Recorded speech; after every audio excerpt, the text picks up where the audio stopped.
It's BrainWash with Dr. Tom and Guitar Picks with Brad Reaves, Doc Watson, Black Mountain Rag.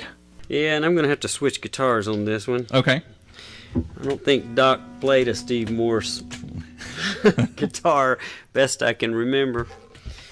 You know,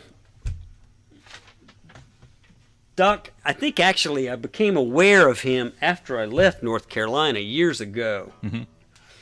And I'm not quite sure. I think it was in one of the tunes we'll talk about later is Hot Tuna, their Hesitation Blues. But at one point, after getting deeper and deeper involved in acoustic music, and there were a few catalysts. John Lee Hooker was one of them. There was a song that I used to do all the time at jam. Says, "Make me down a pallet on your floor, make me down a pallet on your floor." It's just a nice, easy drop D finger style song. Mm-hmm.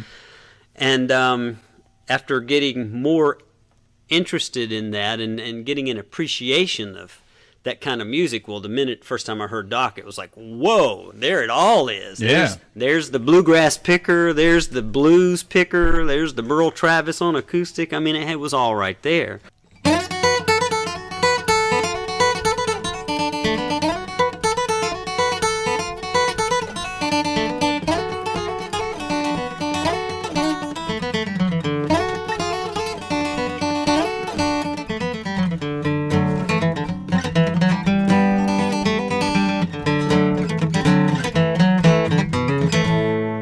Just hear that flat picking style in there. But Doc still is one of the best representations of that style. There's a friend of mine, I used to, when I was studying music at Western Carolina, I was there in the mid-'70s, and a woman there, a friend of mine, came up one day and said, I've got a friend that's a musician that I'm dating now, and he travels around, and he's going to be in town, and he needs a place to stay. Do you think he could stay at your place?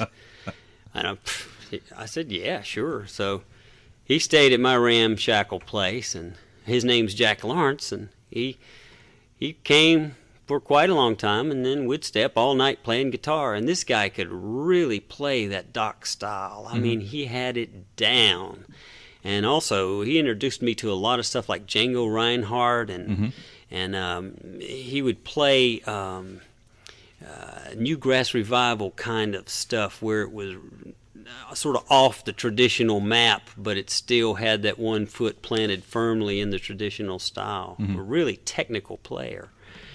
And a few years later, he moved on. The girl moved on with somebody else. I graduated and with my degree in music, and took off, went around doing different stuff. And he turned up after Merle died as Doc's sideman. I read about it in Fret's magazine. I said, I wonder if that's the same Jack. I figured it had to be. Jack was from North Carolina, and there aren't too many people that could be Doc's sideman. But Jack's the only one I had run into that I knew personally that was ready for that. And so I went to a show, and sure enough, there was Jack, and Jack still lives outside of Charlotte, and he still plays with Doc, and he can still play. There's no doubt about it. He was a big influence on me because he would show me a lot. Yeah. He would spend hours showing me stuff.